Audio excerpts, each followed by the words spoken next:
malaikat Gabriel kepada Maria, malaikat Gabriel berkata begini, ia akan menjadi besar dan akan disebut anak Allah yang maha tinggi.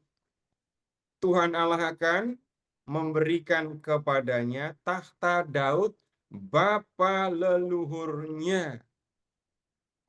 Dan ia akan memerintah atas keturunan Daud, keturunan Yakub, sampai selama-lamanya dan kerajaannya tidak akan berkesudahan. Jadi nama Daud itu berulang-ulang disebut di Perjanjian Baru, khususnya di dalam Injil. Nah, disebut sebagai ya pribadi yang menurunkan Yesus. Nah, sekali lagi, pasti ada sesuatu yang mau ditunjukkan kalau sampai Yesus berulang kali dikaitkan dengan Daud. Nah, sekarang di bagian ini kita akan belajar lebih dulu tentang Daud. Ya, sesudah itu kita akan melihat tokoh keturunan Daud, anak Daud ya, yang menjadi raja menggantikan Daud yaitu Salomo. Peran penting Salomo itu adalah mendirikan bait Allah yang dalam arti tertentu menjadi pusat kepercayaan orang Yahudi. Menjadi pusat kepercayaan. Salomo membangun bait Allah, begitu bangunan selesai, tempat-tempat suci yang pernah digunakan oleh orang Israel sebelumnya tidak digunakan lagi. Bait Allah yang didirikan di Yerusalem menjadi satu-satunya tempat suci. Dan kemudian ya ke tempat suci inilah orang-orang Yahudi datang untuk menyembah Tuhan, untuk menyampaikan korban dan hal-hal lain yang berkaitan dengan kepercayaan mereka kepada Tuhan. Nah, kemudian nanti kita juga akan lihat bait Allah yang didirikan oleh Salomo itu memang pernah mengalami kehancuran ya. Tapi kemudian didirikan kembali di tempat yang sama, nggak boleh berubah. Nggak bisa mengatakan, kan bisa nyari tempat lain, lalu izinnya gampang lah nanti diurus. Nah itu kalau bangun gereja, bukan bangun bait Allah. Bait Allah tidak bisa didirikan di tempat lain. Tapi kemudian, walaupun dua orang ini punya peran penting masing-masing ya, tetapi ya Salomo mendapatkan nama yang bisa dikatakan negatif. Waktu kita belajar ini kitab Maleaki ya. Kemudian kita belajar misalnya kitab Esra dan Nehemia, itu terang-terangan disebut jangan berlaku seperti Salomo, jangan lakukan sesuatu yang dapat mendatangkan akibat seperti yang dilakukan Salomo. Apa itu? Perkawinan campur, memperistri perempuan-perempuan asing, dan dampaknya adalah Salomo meninggalkan Tuhan, atau kalau tidak meninggalkan Tuhan, menyembah Tuhan ya, menyembah dewa-dewi juga iya. Ya, Daud ada kekurangannya? Ada. Ingat kisah Daud dengan Bathsheba.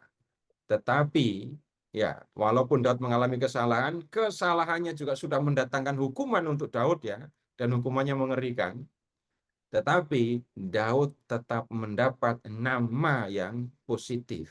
Kenapa? Karena kesetiaannya kepada Tuhan. Jadi relasi antara Daud dengan Tuhan ini bisa dikatakan istimewa dibandingkan dengan semua raja yang pernah memerintah Israel. Nah, urusan membangun bait Allah tadi, Daud memang tidak membangun, tapi dia yang beli tanah. Kalau di kitab Tawarikh, Daud mengumpulkan dana untuk pembangunan bait Allah. Ya, kalau di kitab Tawarikh lagi, Daud yang memperhatikan soal liturgi di dalam bait Allah. Nah, sekali lagi, Daud mendapatkan nama yang positif, yang baik sepanjang sejarah karena kesetiaannya kepada Tuhan. Relasi Daud dengan Tuhan istimewa. Dan selalu atau terus dikatakan, Tuhan menyertai Daud. Nah, itu sebagai pembicaraan awal Bapak Ibu berkaitan dengan tema yang kita diskusikan. Dan malam ini kita akan lihat bagian awal dari kisah kehidupan Daud. Nah, saya akan mulai Bapak Ibu dengan begini. Silahkan membuka 1 Samuel bab 8.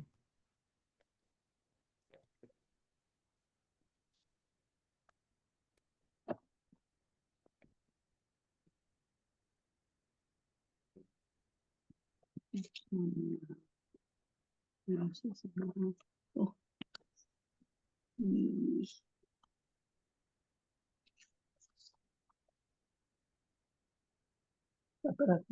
Bab 8. 1 Samuel bab 8 ya.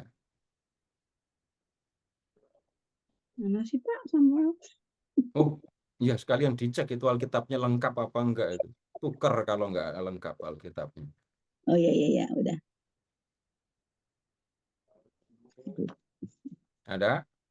Ya, Nah, sekarang Bapak Ibu begini dulu. Tolong ingat-ingat nama-nama Simpson, Gideon, ya. Kemudian Otniel, Ehud, Deborah, kemudian ada 12 nama hakim yang berarti penyelamat. Sebelum orang Israel punya raja, Israel dipimpin oleh hakim. Hakim ini urusannya bukan yang mengadili perkara ya, tapi bertindak sebagai penyelamat. Jadi kalau ada musuh datang menyerang, Tuhan akan membangkitkan hakim. Hakim itu akan memimpin orang Israel, lalu Israel menang. Setelah Israel menang, orang Israel tenang. Tapi dalam ketenangan itu mereka menyembah berhala. Ya. Dan begitu terjadi berulang. Nah, kemudian karena tidak ada pemimpin yang permanen, pemimpin yang tetap, Israel seringkali kalah dalam peperangan karena bayangkan yang menyerbu, yang mengalahkan mereka itu adalah kerajaan dengan pasukan dan panglima. Kalau ada pasukan, berarti ada banyak prajurit dengan seragam, dengan persenjataan yang lengkap, lalu dengan panglima yang memimpin mereka. Orang Israel nggak punya waktu itu. Yang ada hakim yang dibangkitkan, lalu menggerakkan rakyat untuk perang melawan prajurit profesional. Nah, kalau perang seperti itu kan ya sudah nggak imbang lagi. Secara mental sudah kalah duluan. Yang datang pasukan dengan seragam lengkap dengan senjata gitu ya. Lawannya orang Israel itu petani yang membawa senjata seperlunya, sepunyanya. Nah, karena situasi yang seperti itu, bab 8 ayat 1 sekarang. Ketika Samuel sudah tua, ia mengangkat anak-anaknya lelaki sebagai hakim atas Israel. Hakim ya. Nama anaknya, anak sulungnya Yoel, nama anaknya yang kedua ialah Abia. Keduanya memerintah sebagai hakim di Beersheba. Tetapi anak-anaknya itu tidak mengikuti jejak ayah mereka. Mereka berpaling kepada keuntungan semata, menerima suap, dan memutarbalikkan keadilan. Nah, Samuel mengangkat anak-anak jadi hakim. Tapi mereka, anak-anaknya jahat. Ini penyebab yang membuat orang Israel minta raja selain yang sudah saya sampaikan ini tadi. Sebab itu, semua tua-tua Israel berkumpul dan datang kepada Samuel di Ramah. Mereka berkata kepadanya, engkau sudah tua dan anak-anakmu tidak mengikuti jejakmu untuk memerintah kami, sama seperti semua bangsa lain. Tetapi Samuel kecewa ketika mereka berkata, berikanlah seorang raja untuk memerintah kami. Maka Samuel berdoa kepada Tuhan. Tuhan berfirman kepada Samuel, dengarkanlah suara rakyat, semua yang mereka katakan kepadamu. Bukan engkau yang mereka tolak, tetapi akulah yang mereka tolak supaya aku tidak lagi menjadi raja atas mereka. Mereka meninggalkan aku dan beribadah kepada ilah-ilah lain sejak aku menuntun mereka keluar dari Mesir sampai sekarang. Sama seperti yang mereka lakukan kepadaku, demikian juga mereka lakukan kepadamu.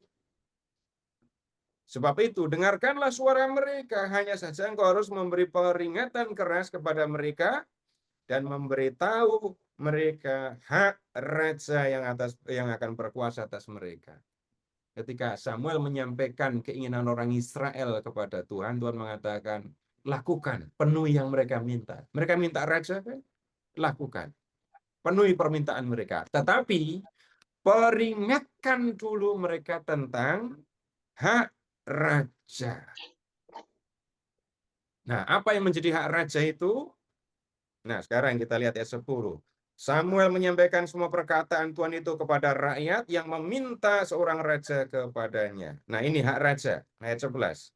Inilah hak raja yang akan berkuasa atas kamu. Ia akan mengambil anak-anakmu laki-laki untuk ditugaskan di kereta perang atau di pasukan berkuda, ataupun berlari di depan keretanya. Ia akan menugaskan mereka sebagai kepala pasukan 1.000 atau pasukan 50. Mereka akan membajak ladangnya dan menuai panen baginya. Mereka akan membuat peralatan perang dan perlengkapan keretanya. Ia akan mengambil anak-anakmu perempuan untuk menjadi pembuat minyak wangi, tukang masak, dan pembuat roti. Anak laki-laki dia akan diambil, anak perempuan juga akan diambil. Lalu 14. Ia akan mengambil yang terbaik dari ladangmu, kebun anggurmu, dan kebun zaitunmu untuk diberikan kepada pegawai-pegawainya. Ia akan mengambil 1/10 dari gandummu, dari hasil anggurmu, untuk diberikan kepada pembesar-pembesar istananya dan para pegawainya. Hasil tanah akan diambil, dan ini pemahaman awal, praktek awal tentang pajak. Dari hasil tanah rakyat, mereka harus menyampaikan ya pajak kepada raja. Kemudian belum selesai, 16. Ia akan mengambil budakmu laki-laki dan hambamu perempuan yang terbaik dari ternakmu dan keledaimu untuk dipekerjakannya. Belum selesai juga. Ia akan mengambil 1/10 dari kambing dombamu. Pajak dari rakyat akan sangat menekan mereka. Dan ini bukan yang paling menakutkan. Kalimat terakhir. Engkau sendiri akan menjadi budaknya. Nah, sekarang kalau sampai ada raja, maka akan ada kelas-kelas dalam masyarakat. Nomor 1 ada raja, kemudian ada pegawai istana, prajurit, kemudian ada rakyat, dan kemudian budak. Rakyat akan menjadi budak raja. Nah, ini peringatan. Lebih serius lagi ayat 18. Pada waktu itu, kamu akan menjerit karena rajamu yang kamu pilih, tetapi Tuhan tidak akan menjawab kamu pada waktu itu. Ya, memang itu nanti akan benar terjadi sepanjang perjalanan sejarah Israel. Nah, walaupun sudah diperingatkan tentang hak raja, lihat ayat 19. Rakyat menolak mendengarkan suara Samuel, dan mereka berkata, tidak, harus ada raja atas kami. Perhatikan tujuannya, ini seperti yang saya sampaikan di awal, supaya kami juga sama seperti semua bangsa lain. Raja kami akan memerintah kami, memimpin kami, dan berperang bersama kami. Nah, kemudian Samuel menyanggupi. Baik, kalimat terakhir di ayat 22. Kemudian Samuel berkata kepada orang Israel, pergilah kamu masing-masing ke kota. Nah, sekarang saya sampaikan kembali latar belakang yang membuat orang Israel minta raja. Kalau berperang, mereka ingin seperti bangsa-bangsa lain, dipimpin oleh raja. Mereka juga ingin menjadi seperti bangsa lain karena pemimpin mereka yang tertinggi adalah raja. Dan raja itu terus ada. Sedangkan para hakim hanya muncul kalau Tuhan menghendaki, tidak selalu ada. Kemudian raja juga punya prajurit, para hakim tidak punya prajurit. Nah, kemudian sebenarnya ini adalah penolakan terhadap Tuhan. Jadi Tuhan mengatakan, bukan kamu yang mereka tolak, tetapi aku yang mereka tolak. Nah, pada waktu selanjutnya, Samuel memenuhi permintaan orang Israel. Lalu dalam hal ini kita perlu mengingat, Bapak Ibu dan saudara-saudara semua, Raja Israel tetap berbeda dengan raja-raja bangsa-bangsa lain. Perbedaannya apa? Raja Israel yang sebenarnya tetap Tuhan. Raja manusia itu adalah wakil Tuhan untuk memerintah, untuk menggembalakan umatnya. Sekarang kita lihat bab 10, 1 Samuel ya, bab 10 ayat 1. Ini pengurapan Saul ya. Lalu Samuel mengambil buli-buli botol ya, berisi minyak dan menuangkannya di kepala Saul. Ia mencium Saul sambil berkata, perhatikan ucapan ini, bukankah Tuhan telah mengurapi engkau menjadi pemimpin atas umatnya Israel. Engkau akan berkuasa atas umat Tuhan. Dan engkau akan membebaskannya dari tangan musuh-musuh di sekitarnya. Ini peristiwa pengurapan Saul. Jadi kepala Saul dituangi dengan minyak. Kemudian Saul mengucapkan rumusan atau formula pengurapan dengan menggunakan ini ya kalimat yang interrogatif, kalimat tanya. Bukankah? Tapi isinya pernyataan ini ya. Tuhan telah mengurapi engkau menjadi pemimpin atas umatnya Israel. Mengurapi. Tandanya menuangkan minyak di atas kepala. Tapi apa artinya? Tuhan memilih Saul menjadi pemimpin atas umatnya. Nah, Raja Israel bukan pemilik tanah, bukan pemilik rakyat. Nah, kalau di negeri-negeri atau di kerajaan lain, seorang raja itu adalah penguasa dalam arti dia pemilik tanah yang dikuasainya, dan rakyatnya pun milik dari raja itu. Karena rakyat, ya, itu rakyat itu tinggal di wilayah yang dimiliki raja, menggarap tanah dan seterusnya. Dari situlah sebenarnya muncul praktek perpajakan itu. Karena raja adalah pemilik semua yang hidup di atas tanahnya, Bapak Ibu silahkan mengingat ini ya contoh masalah sida-sida Kasim yang ditemui oleh Filipus di kisah bab 8.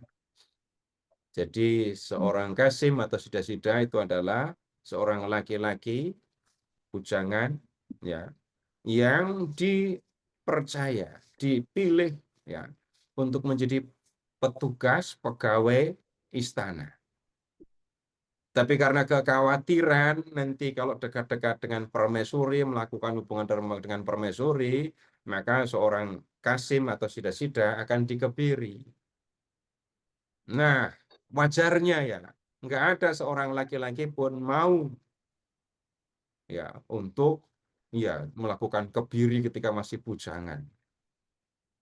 Tetapi raja adalah yang berkuasa di situ. Siapapun yang dia kehendaki untuk diambil, jadi sida-sida misalnya, orang tidak akan bisa melawan. Karena dia adalah milik raja. Maka ya terpaksa dengan berat hati orang menerima itu. Nah, Raja Israel bukan seperti itu kedudukannya. Raja Israel yang sebenarnya itu adalah Tuhan. Tuhan memilih dan mengangkat Saul menjadi pemimpin Israel. Dan tugasnya, lihat masih di ayat 1, tugasnya adalah engkau akan berkuasa atas umat Tuhan dan engkau akan membebaskannya dari tangan musuh-musuh di sekitarnya. Jadi tugasnya itu. Jadi Saul dipilih menjadi pemimpin ya yang berkuasa atas umat Tuhan. Tapi tugasnya bukan untuk duduk di takhta, dikelilingi permaisuri dan selir, dilayani, dan seterusnya. Bukan. Dia dipilih, ya, diurapi, dan mengemban tugas untuk membebaskan umat Tuhan dari musuh-musuhnya. Nah, kemudian, lihat berikutnya. Inilah tandanya bahwa Tuhan telah mengurapi engkau menjadi pemimpin atas miliknya. Jelas disebut ya, miliknya. Jadi ditunjukkan, ini tanda bahwa Tuhan telah mengurapi engkau menjadi pemimpin. Tandanya apa? Lihat ke ayat 6. Jadi bacanya sebenarnya lengkap dari ayat 2 sampai selesai. Tetapi yang dimaksudkan ada di ayat 6. Roh Tuhan akan menguasai engkau. Jadi setelah Saul diurapi oleh Samuel, pengurapan itu menunjukkan bahwa Tuhan memilih dia. Tuhan akan menyertai Saul dengan rohnya. Dan lihat ayat 6. Roh Tuhan akan menguasai engkau dan engkau akan mengalami kepenuhan seperti Nabi. Dan ya, Saul sekarang dikuasai oleh roh Tuhan. Nah, kemudian Saul itu melakukan banyak usaha peperangan gitu ya untuk mengalahkan musuh. Misalnya ya, tugasnya kan menyelamatkan umatnya, umat Tuhan dari musuh-musuh di sekitarnya kan. Lihat ke ayat bab 11. Bab 11. Ini ada kisah di sini, Saul membebaskan penduduk Yabes Gilead dari tangan orang atau Raja Amon, namanya Nahas, disebut di ayat 1. Jadi Saul mengerahkan orang-orang Israel ya untuk mengalahkan Nahas dan berhasil. Kemudian di bab 15. Di bab 15. Kita menemukan di sini Saul itu mengalahkan orang-orang Amalek. Mengalahkan orang-orang Amalek. Dan ya, peristiwa ini mengalahkan orang-orang Amalek menjadi hal yang menyedihkan untuk membuat Samuel sedih karena Saul yang diurapinya ditolak oleh Tuhan. Loh, kenapa kok ditolak? Bapak Ibu, di bab 15, sekarang bab 15. Ini ada satu perikop yang kalau kita tidak memahaminya, kita akan mengatakan hal yang aneh-aneh atau berpikir yang aneh-aneh tentang Tuhan. Bab 15 ayat 1. Samuel berkata kepada Saul, aku telah diutus Tuhan untuk mengurapi engkau sebagai raja atas Israel umatnya. Sebab itu, dengarkanlah bunyi firman Tuhan. Beginilah firman Tuhan semesta alam.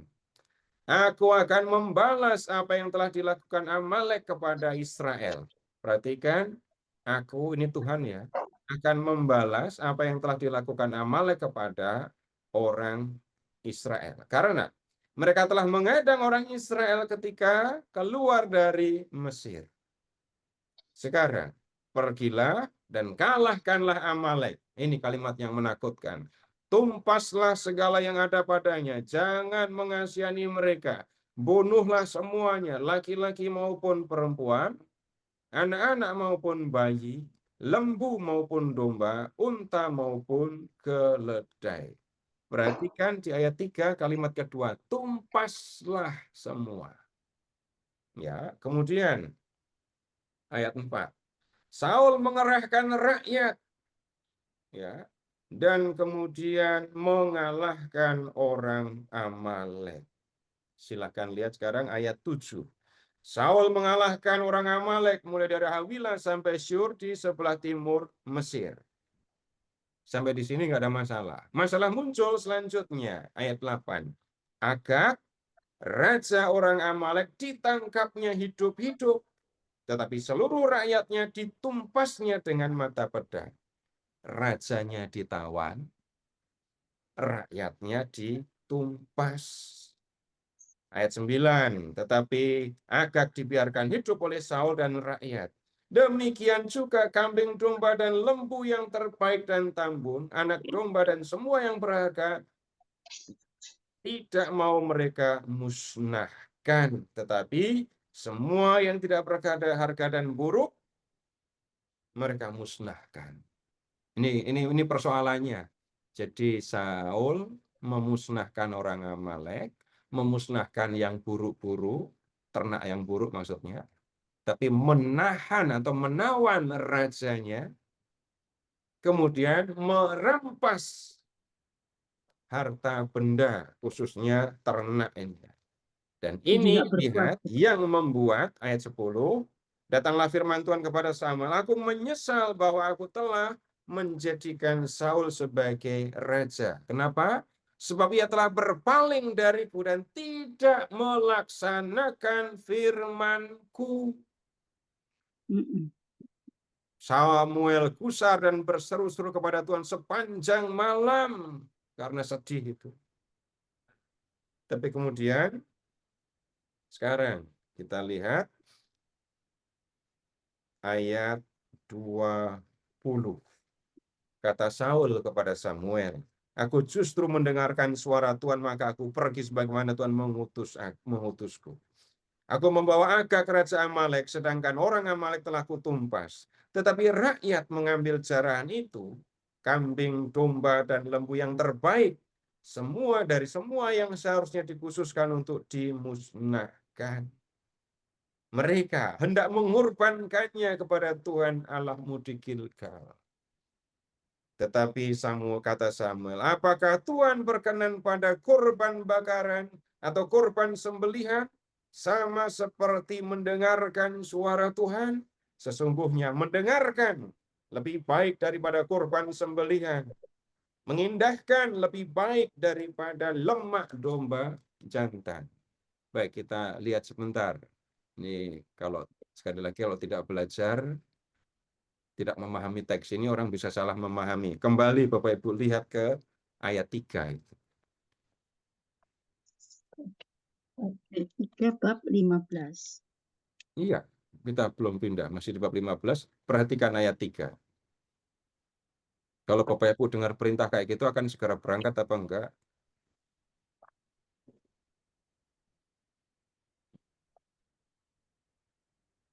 Orang akan mengatakan, wah ini genosida, oh genosida. Wah ini Tuhan jahat sekali, Tuhan kejam. Itu ketika kita ada di dunia modern. Lalu menilai apa yang terjadi di dunia kuno. Itu terjadi ketika orang tidak pernah mengalami rasanya perang, tapi disuruh menilai tentang peperangan. Sehingga yang ada adalah Tuhan kejam memberi perintah kok seperti ini dan seterusnya. Tapi sekarang begini, orang Israel, Bapak Ibu, di zaman kuno, itu hidup di dalam dunia yang sangat keras. Ketika mereka diserbu oleh musuh, pilihannya adalah melawan. Menyerah berarti jadi budak, berarti dibuang. melawan, memang ada kemungkinan mati, tapi jelas ada kemungkinan menang. Dan hanya bangsa yang kuat di dalam peperangan bisa bertahan dan tetap hidup. Nah, kalau orang maju berperang, pilihannya adalah ngelawan, menang, ngelawan ada kemungkinan mati, iya, atau menyerah. Tapi menyerah itu lebih menakutkan. Nanti dijual jadi budak atau ditawan sampai ke negeri yang jauh. Jadi perang itu hal yang biasa untuk orang Israel kuno. Nah, kemudian sekarang begini. Eh, Kalau dalam suasana kayak gitu ya, kemudian orang Israel berdoa, doanya gimana? Orang mau maju perang, pilihannya adalah menang atau kalah, hidup atau mati. Lalu mereka berdoa kepada Tuhan. Doanya gimana? Yang diminta apa kepada Tuhan? Hmm. Aku bisa membunuh musuhku. Selamatkanlah aku. Enggak jadi perang, pulang saja. Minta selamat, Pak. Semoga bisa membunuh musuhku. Bisa selamat, Pak. Namanya orang bangsa yang maju perang yang diminta pasti menang. Ya, kemenangan. Iya kan? Menang itu artinya Selamat. aku bisa membuat musuhku mati atau membuat mereka menyerah. Itu pilihannya, itu yang mereka doakan. Ya. Nah, kalau kita nggak pernah ikut dalam suasana Pak gitu, ya doanya kan doa makan terus kan ya. Terima kasih Tuhan sudah menyediakan makanan. Terima kasih Tuhan sudah menyediakan makanan. Itu yang kita alami harian. Orang Israel dalam suasana perang, mereka mengalami rasanya kalah, mereka mengalami rasanya menang. Maka mereka pun berdoa, Tuhan arahkan panahku supaya tepat. Selamat Bapak nggak Ibu, mati. Bapak Ibu juga masih mengucapkan kalimat-kalimat yang berlatar belakang perang. Kapan itu? Ketika kita mengucapkan Tuhan gunung batuku. Loh, Tuhan gunung batuku urusannya apa dengan perang? Senjata orang di zaman kuno, jarak jauh, panah, jarak menengah, tombak, lembing, jarak dekat, pedang, pisau. Itu kan ya. Tapi ketika orang bersembunyi di bukit batu, mau panah sekencang apa, mau tombak sekuat apa, nggak akan bisa nembus bukit batu. Jadi kalau mengatakan Tuhan melindungi aku, kalimatnya menjadi Tuhanlah gunung batuku. Itu latar belakangnya perang. Sehingga ketika Bapak Ibu nyanyi juga, itu lagunya di mana itu ya? Tuhan bentengku. Itu lagunya dari mana? Harus diingat-ingatkan kan kalau chord lagunya itu. Harus bersemangat. Kenapa? Suasananya perang. Coba kalau dibiarkan saja. Nyanyi kan bisa nggak ada tenaganya, nggak ada semangatnya. Karena kita nggak pernah ada dalam suasana perang kan. Nah, kemudian perang, lebih tepatnya penganiayaan, itu terjadi ketika orang Israel keluar dari Mesir. Ini kisahnya ada di, yang orang Amalek ini ya, kisahnya ada di kitab Keluaran, bab 17. Keluaran, bab 17.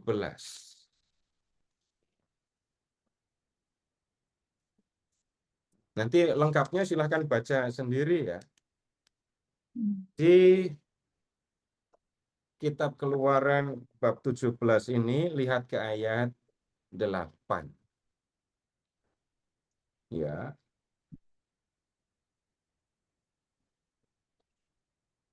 Lihat, datanglah orang-orang Amalek berperang melawan orang Israel di Rafidim. Orang Israel itu baru keluar dari Mesir. Dan mereka, itu kan seluruh anggota keluarga ikut kan. Ayah, ibu, kakek, nenek, mungkin apa yang buyut juga ikut gitu ya. Kemudian anak kecil tentu saja banyak. Sedangkan orang Amalek ya, ketika orang Amalek, ketika datang mengganggu, menyerbu orang Israel, sudah pasti semuanya laki-laki dewasa. Nah, kemudian orang Israel waktu itu memang berperang melawan orang Amalek dan menang. Sekarang lihat ke ayat 14.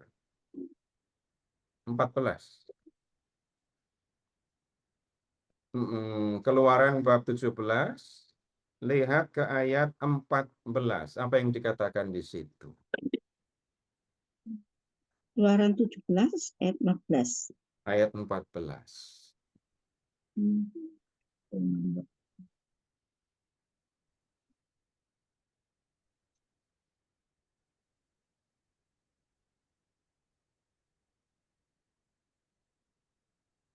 Kalimatnya mengerikan ya.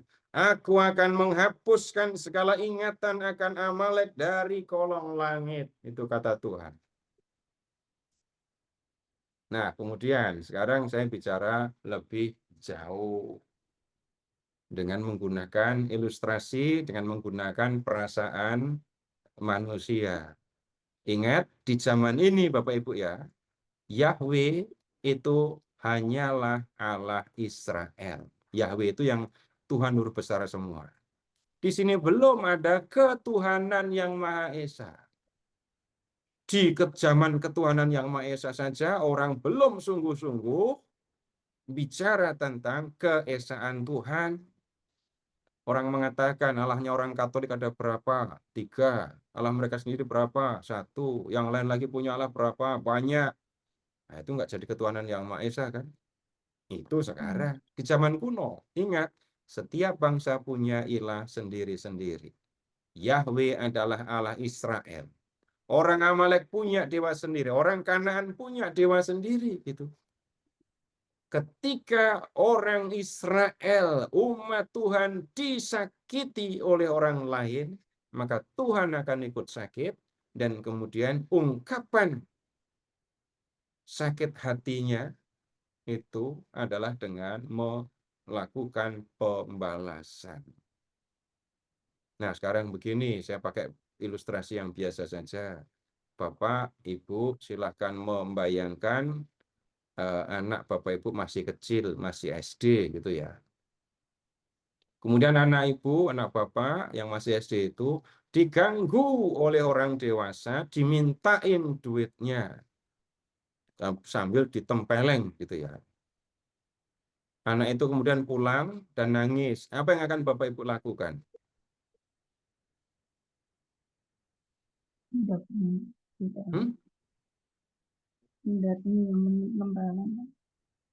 Apakah Bapak Ibu akan mengajak anak Bapak Ibu masuk ke kamar, lalu mengajak dia berdoa, ampunilah mereka sebab mereka tidak tahu apa yang mereka perbuat gitu? Tidak.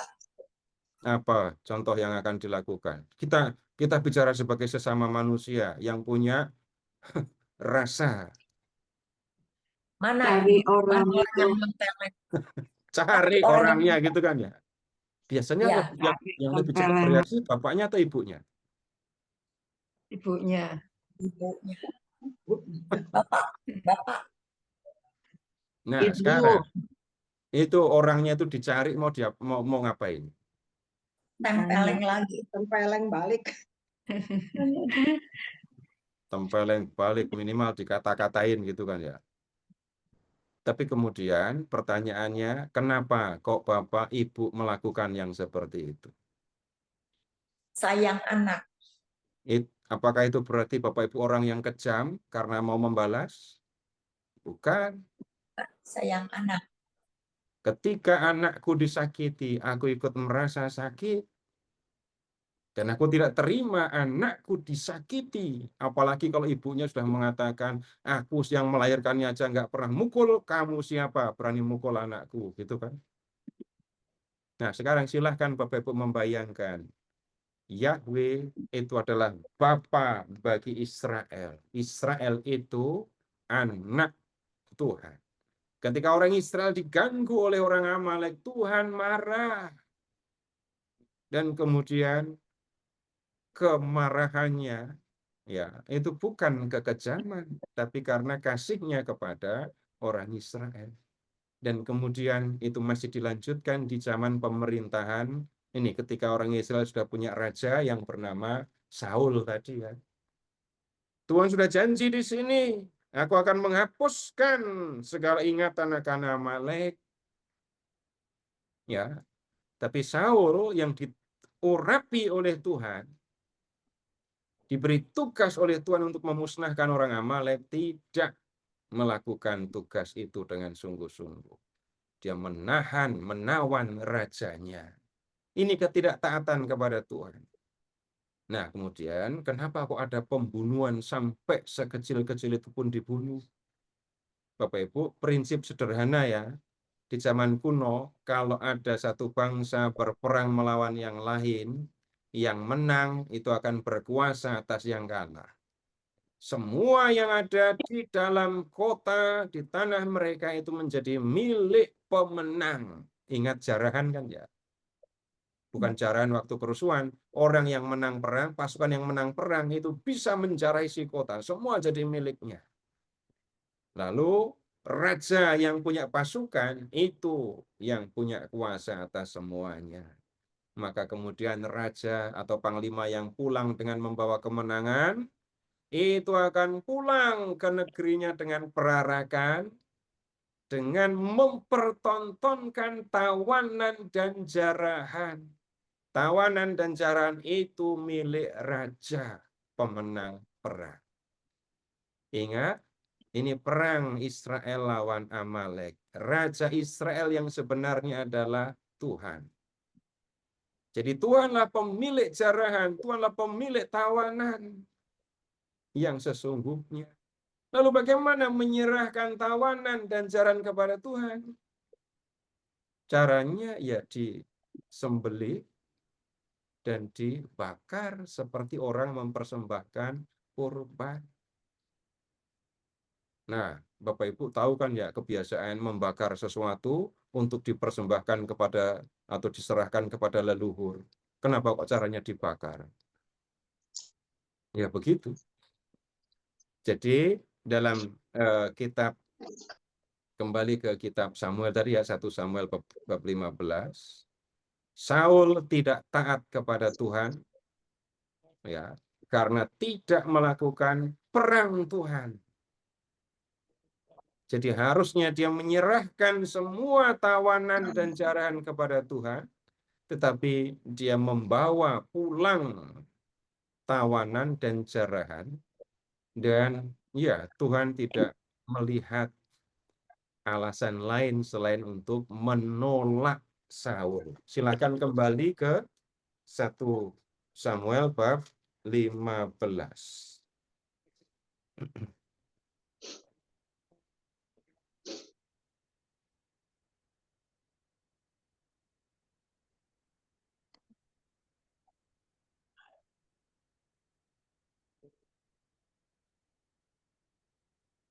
Jadi lihat ke ayat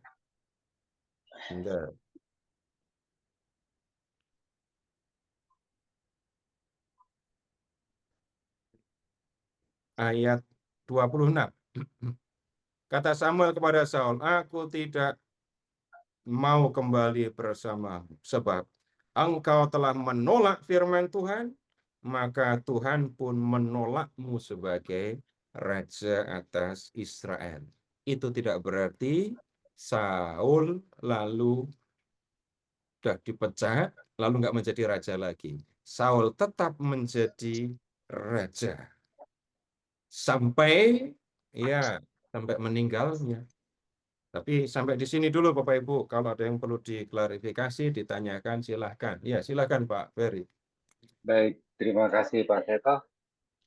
Bapak Ibu, di bagian pertama kita sudah mendengar mengenai kenapa Israel menginginkan raja dan bagaimana Saul melaksanakan perintah Tuhan sebagai raja yang diurapi oleh Samuel. Kami persilakan Bapak Ibu jika ada yang ingin ditanyakan atau ingin diperjelas kembali terkait pembahasan di bagian pertama tadi. Silakan Om Meleni. Ya, Om Meleni silakan. Makasih.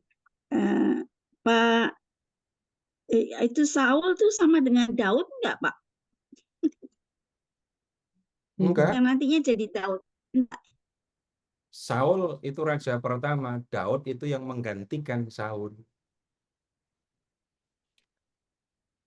Oh, Daud yang menggantikan Mungkin Saul.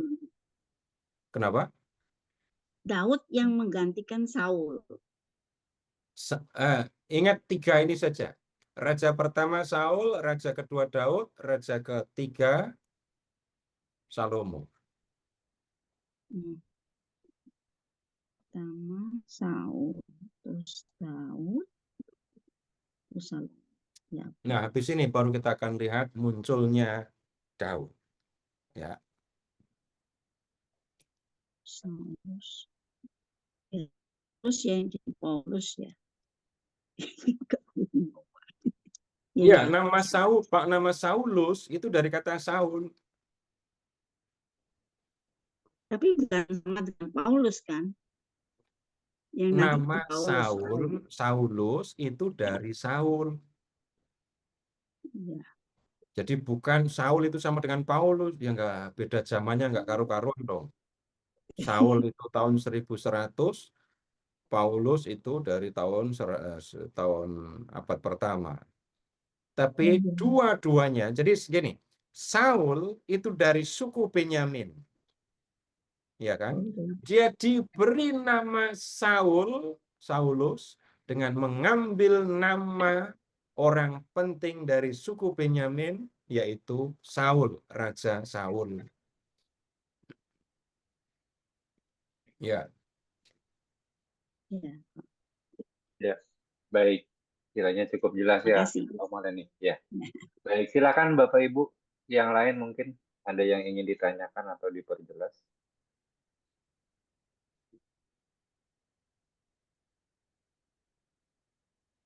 Oh, banyak, Pak. Boleh, silakan Ibu. Iya. Saya dulu kan suka belajar agama kalau sore gitu, Pak ya. Waktu SD, sekarang udah berpuluh-puluh tahun. Itu saya ingat sampai sekarang ini yang Daud melawan Goliat itu ceritanya bagaimana ya? Itu lihat Ibu baca bab 17. 1 Samuel 17 itu Daud lawan Goliat di situ. Itu masalahnya apa ya? Nanti kita akan diskusikan. Saul atau di zaman itu musuh utama orang Israel adalah orang Filistin. Di zaman kuno biasa raja atau kerajaan yang kuat melakukan ekspansi untuk merebut kerajaan yang lemah. Israel itu termasuk yang lemah yang terus jadi korban. Orang Filistin mau mengalahkan orang Israel. Nah, kemudian mereka menyerbu, lalu ada satu orang yang menantang duel. Perang ini nggak usah ngerepotin prajurit lain. Satu orang bernama Goliat yang tingginya 3 meter, prajurit profesional, nantang. Siapa yang mau maju? 1 lawan 1. Nah, kemudian Daud yang maju. Ya. Nanti Ibu baca sendiri bab 17 ya. Dan ya, itu lengkapi cerita waktu SD dulu. Nanti kalau mau jadi anak kecil lagi, nanti lihat channel YouTube Sukot Hokma. Tadi saya menayangkan lagunya, Ibu boleh nyanyi lagi. Tapi dulu kan nggak ada lagu tentang Daud dan Goliat kan. Nah, ini ada lagunya sekarang. Ya. Terima kasih. Ya. Ya, baik. Oh, saya mau tanya. Saya mau tanya sebentar. Pak Seto. Sebentar Ibu Eni. Oh iya. Okay. Sebentar. Tadi Ibu Maria Endah sudah resen. Silakan Ibu Endah. Makasih Pak. Pak Seto, saya mau nanya. Kan tadi Tuhan bilang saya akan menghapus ingatan akan Amalek. Tapi di belakang itu masih ada cerita tentang Amalek ya Pak ya? Pak, itu konsekuensi dari tidak taat pada perintah Tuhan gitu ya Pak ya? Tunggu. Di kitab Keluaran bab 17, orang Israel masuk ke padang gurun, diserbu oleh orang Amalek. Kemudian Yosua memimpin orang Israel perang lawan orang Amalek. Setelah menang perang, setelah menang perang, Tuhan janji aku akan menghapuskan. Aku akan menghapuskan. Sudah dihapus apa belum? Belum. Belum. Nah, yang dikehendaki Tuhan itu dikerjakan di zaman Saul. Oh, oke. Karena apa? Saul raja sudah punya prajurit. Niat yang ada di kitab Keluaran 17 di zaman Musa dikerjakan di zaman Saul. Ya. Nanti Bu bisa bisa bertanya lagi. Loh, pernah membaca kitab Esther? Iya, pernah, Pak. Kalau membaca kitab Esther, ada tokoh antagonis namanya Haman bin Hamedata. Itu orang mana? Orang Agag. Agag itu nama Raja Amalek. Ceritanya nyambung-nyambung begitu. Pernah lihat atau belum? Kalau belum, buka saja kitab Esther.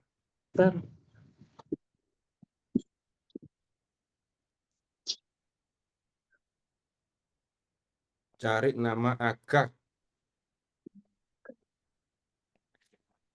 Itu ada di, sebentar. Saya langsung ingat begitu saja sih. Iya, bab 3, Pak. Ya, Haman bin Hamedata, orang Agag. Dan Bapak Ibu baru saja melihat, Agag itu nama Raja Amalek. Tapi di kitab Esther nggak ada keterangan lebih lanjut, hanya dikatakan begitu. Oh, pantas. Jadi kemudian ketika membaca kitab Esther, oh pantas Haman itu benci sekali kepada orang Israel. Oh, dia ternyata turunan orang Amalek itu. Keterangannya hanya begitu. Oh, jadi nama itu jadi indikatif juga ya, karena ada sebutan Agag Raja Amalek gitu ya. Enggak, Haman Agag, orang. ya Agag Raja orang Amalek. Ya, iya itu menjadi penting ingatan itu.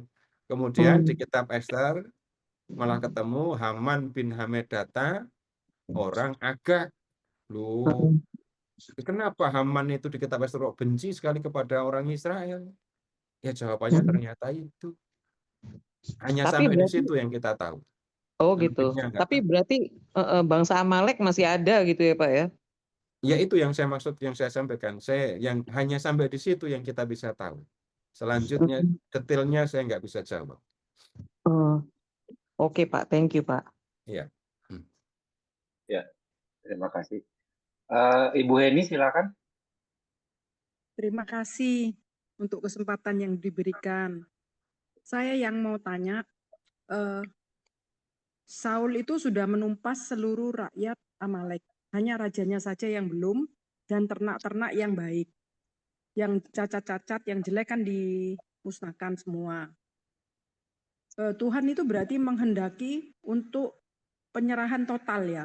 Misalnya ada satu raja yang tidak, yang maksudnya yang dibiarkan hidup, mungkin akibatnya itu apa dia bisa untuk menggalang untuk kedepannya ya, atau pemikirannya tuh untuk suatu bangsa apa raja itu bisa menggalang orang-orang lagi untuk supaya bangkit lagi orang Amalek di kemudian hari. Makanya yang terpenting itu rajanya yang harus dibunuh terutama ya, mungkin Pak Seto ya. Lihat yang ada di teks, Ibu. Yang menjadi penting adalah mendengarkan perintah Tuhan. Jadi keseluruhannya ya. Ya, dengarkan perintah Tuhan. Tuhan bilang apa? Kerjakan. Jangan perintahnya didiskon. Iya, iya. Jadi, atau kemudian kita bicara agak sedikit lebih luas, ini perang Tuhan. Ini bukan perang biasa. Gitu ya. Kalau perang biasa, ya raja itu yang harus yang diutamakan, harus dibunuh atau ditawan. Raja Israel, Raja Yehuda, yang terakhir Zedekia.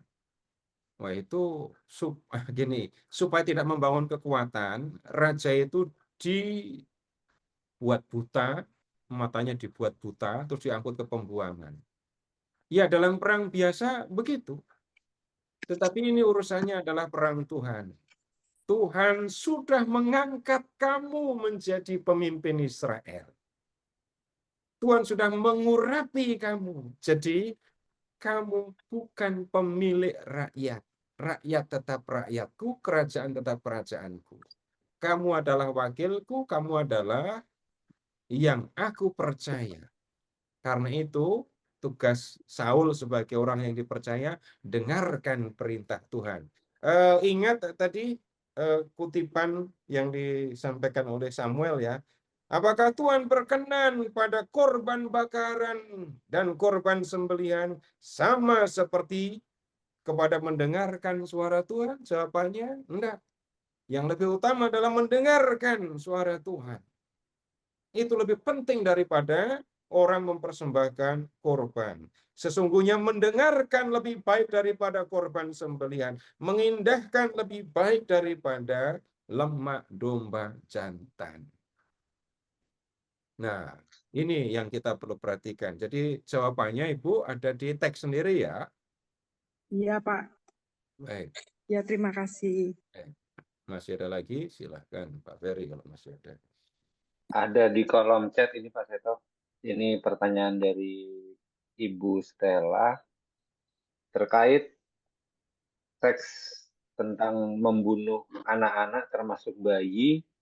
Itu merupakan, menurut Ibu Stella, apakah ini tindakan Allah yang kejam, padahal mereka tidak bersalah? Mungkin sebenarnya jawabannya seperti tadi ya, di kitab Keluaran kan sudah dinyatakan kalau Allah akan menghapuskan seluruh bangsa Amalek. Mohon penjelasannya Pak. Baik, yang harus diperhatikan dunia zaman kuno. Ya, ketika satu bangsa berperang mengalahkan bangsa yang lain, ya, ini soal perang ya.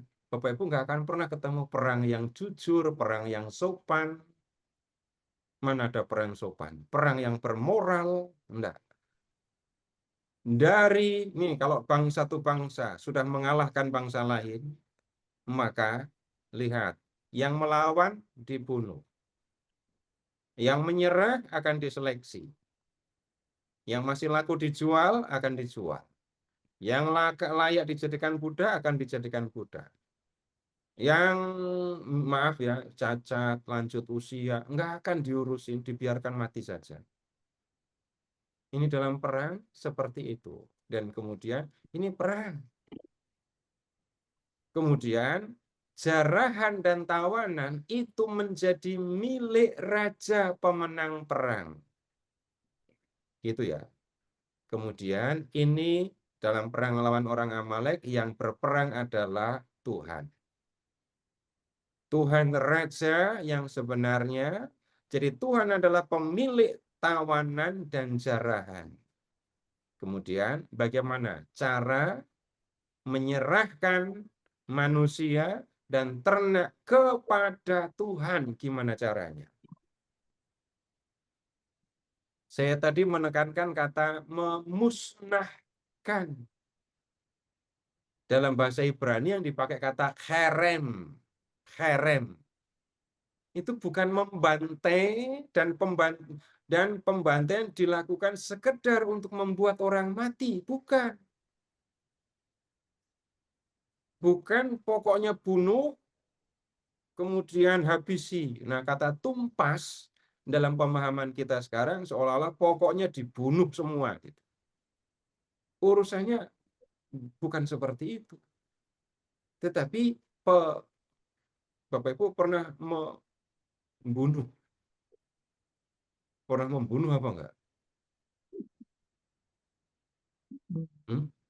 Nyamuk mungkin Pak Seto. Tuh, bunuh nyamuk, terus bunuh apa lagi? Ini pernah makan daging ayam apa enggak? Iya tuh. Daging sapi? Iya. Ya, saya memang tidak membunuh, cuman makan hasil pembunuhan gitu ya. Iya. Coba sekarang, Bapak Ibu amati. Membunuh ayam, membunuh babi, biasa. Tapi kalau membunuh anjing yang sama-sama hewan, kenapa kok dibedakan?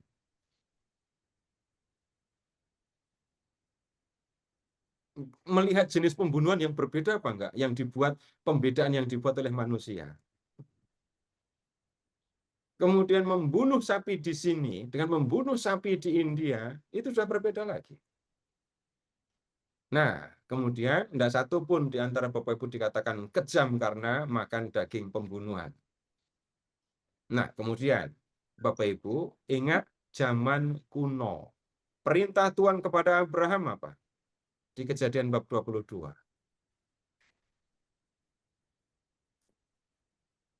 Perintah Tuhan kepada Abraham mengenai Ishak. Ambillah anakmu yang tunggal yang kau kasih, yakni Ishak. Terus persembahkan dia sebagai kurban bakaran. Mempersembahkan manusia kepada Tuhan di zaman kuno ya, mulanya dianggap biasa, kemudian dianggap bersalah. Tapi kita sekarang ada di dunia modern yang kalau melihat seperti itu, langsung kesimpulannya kejam begitu. Tapi kalau masuk ke dunia zaman kuno, Bapak Ibu, kita ada di dalam dunia yang berbeda. Tapi yang harus diingat, mempersembahkan sesuatu kepada Tuhan dilakukan dengan menyembelih dan membakar. Itu kita harus memahaminya begitu. Bukan kalau melepaskan semua dari konteks, hanya mendengar kata tumpas, bunuh, jangan ada belas kasihan, kejam. Tapi kalau harus melihat latar belakang dunia zaman kuno berkaitan dengan perang satu, berkaitan dengan cara orang mempersembahkan, mengirim sesuatu kepada Tuhan. Dan cara ini Bapak Ibu, silahkan Bapak Ibu lihat masih ada dalam kepercayaan lain, ya orang di dunia ini bisa mengirim rumah, bisa kirim handphone, dengan cara bagaimana? Membakarnya kan. Nah, itu cara zaman kuno. Jadi ini bukan, jadi begini, menilai kejam. Saya sudah bertanya tadi tentang kejam. Bapak Ibu, kalau Bapak Ibu nyari orang yang sudah nyakiti anak Bapak, anak Ibu, entah ngata-ngatain, entah membalas, pernah nggak Bapak Ibu dibilang Bapak Ibu orang tua yang kejam? Enggak. Kalau sampai ada orang tua membiarkan anaknya disakitin orang dan Bapak Ibu diem saja, malah Bapak Ibu akan dicurigai. Jadi sebenarnya itu anak siapa? Kenapa Bapak melihat anak Bapak disakiti kok diem saja? Malah begitu kan? Ketika mencari orang yang menyakiti, orang yang sudah menyakiti anak saya, maka lihat di balik peristiwa itu ada apa? Kasih orang tua kepada anak. Perhatikan itu untuk orang Israel karena zaman itu Yahweh adalah Allah Israel. Orang Amalek punya dewa-dewi sendiri. Belum ada ketuhanan yang Maha Esa. Begitu hal-hal yang kita perlu lihat dalam kisah ini. Iya, saya kira semakin jelas ya Bapak Ibu. Mungkin ada satu pertanyaan lagi sebelum kita lanjut ke bagian berikutnya. Ada Bapak Ibu satu pertanyaan atau sesuatu yang ingin diperjelas? Kami persilahkan.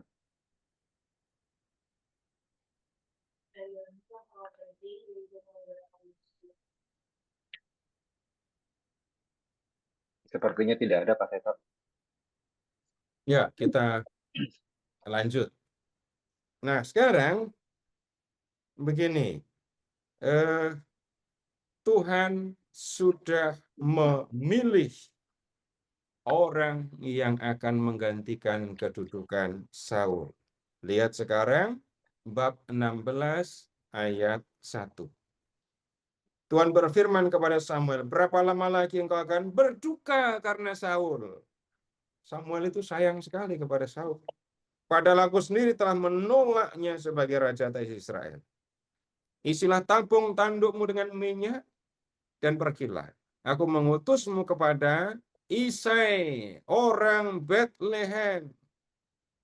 Sebab aku telah memilih dari antara anak-anaknya seorang raja bagiku.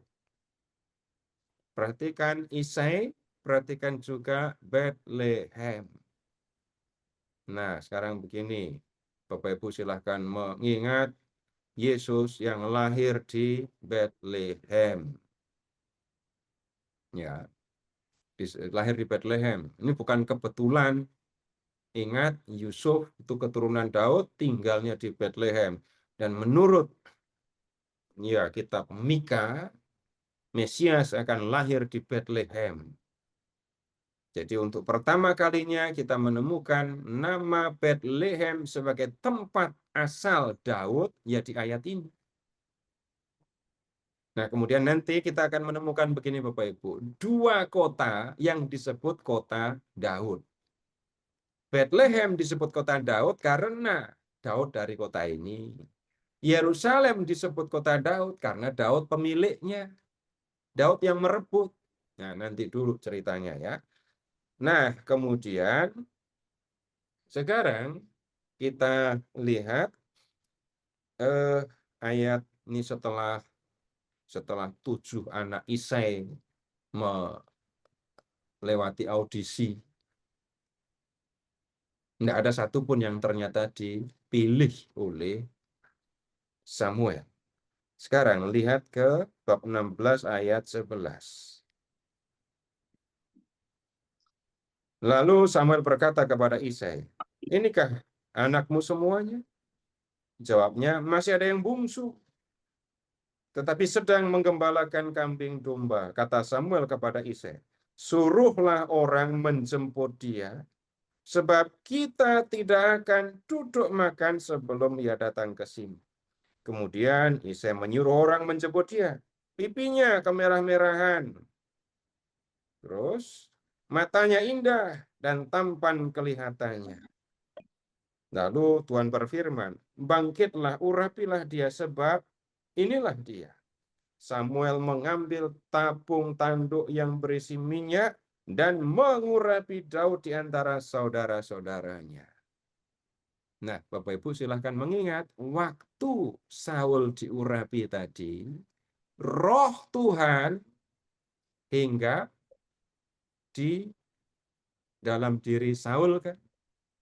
Saul dipenuhi oleh Roh Tuhan tadi kan ya. Di 1 Samuel bab 10 ayat 6 tadi. Tandanya kalau Saul diurapi itu, Roh Tuhan ada dalam diri Saul.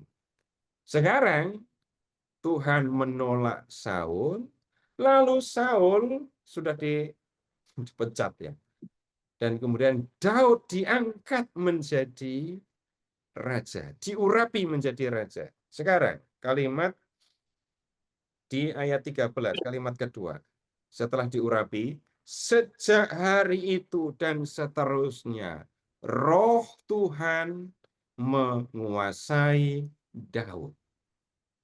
14, sementara itu Roh Tuhan telah menyingkir dari Saul. Jadi Roh Tuhan pindah dari Saul kepada Daud. Begini Bapak Ibu, silahkan mengingat, Bapak Ibu itu pernah diurapi atau belum? Ya. Nggak pernah? Pernah, Krisma. Wah, itu waktu Krisma kan diurapi kan? Ya. Terus setelah diurapi, tampar. Dan ingat Bapak Ibu, dalam sakramen penguatan kita menerima Roh Kudus kan? Perhatikan sekarang, diurapi lalu menerima Roh. Sekarang paham kalau itu ternyata idenya, gagasannya, keyakinannya datang dari pengurapan Raja Israel ini. Jadi sakramen penguatan orang diurapi lalu terima Roh, itu pemahaman awal dari ini kitab 1 Samuel, pengurapan raja-raja Israel ini. Dan kita pernah diurapi kan, terus terima Roh kan. Nah begitu. Tapi ya jangan berharap kemudian rohnya pindah dari saya. Enggak, itu enggak.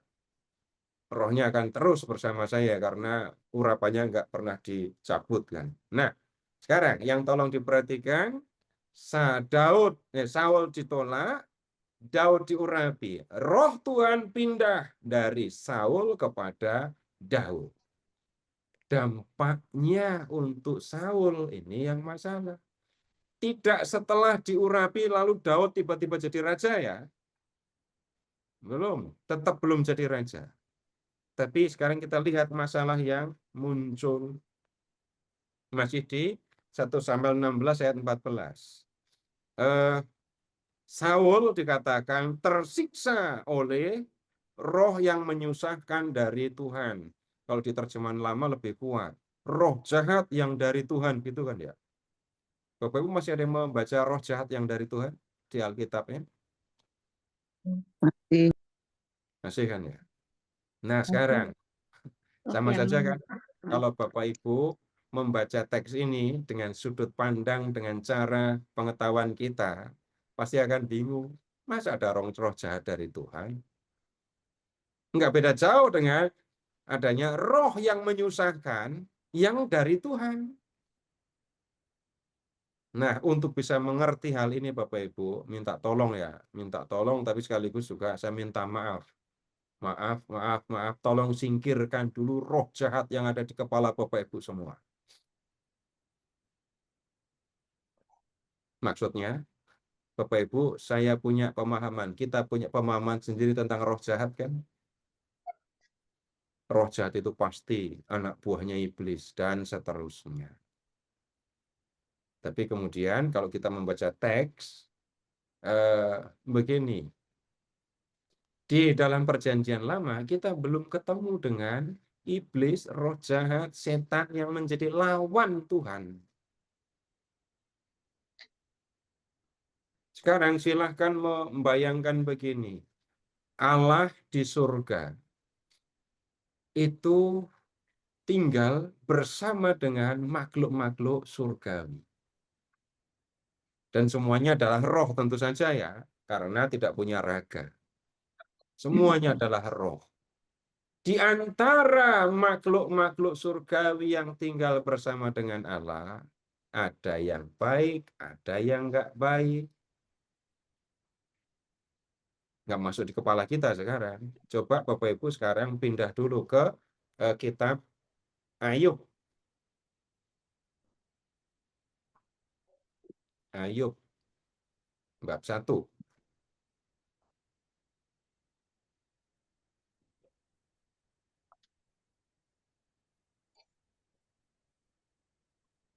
Ayub, bab 1.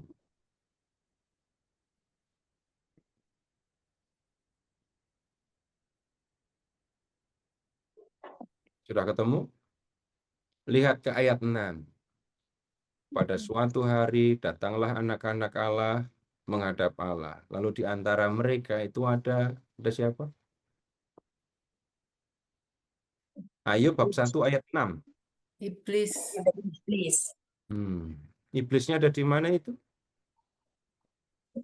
Bersama Tuhan.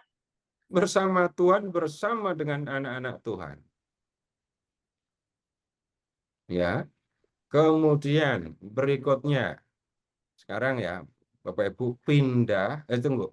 Di kitab Ayub itu, iblis itu ya, itu berlaku jahat loh ya. Kan Tuhan nanya kepada iblis, iblis dari mana kamu? Terus iblis jawab, dari perjalanan menjelajah bumi. Terus Tuhan nanya lagi, kamu melihat nggak hambaku namanya Ayub, ia saleh dan jujur menjauhi segala kejahatan dan seterusnya. Terus iblis bilang apa? Ya tentu saja dia baik kepadamu karena kau menjaga dia terus. Semua yang dia punya kau jaga. Berarti kan iblis menuduh di situ. Dan di situ jahatnya iblis itu nuduh di hadapan, nuduh manusia di hadapan Tuhan. Itu jahat kan? Nah, kemudian sekarang pindah langsung ke kitab Wahyu bab 12. Wahyu bab 12.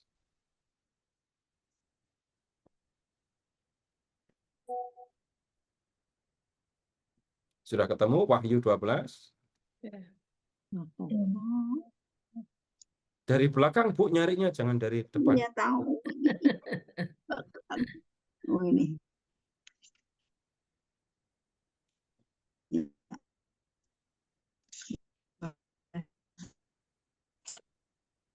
Wahyu 12.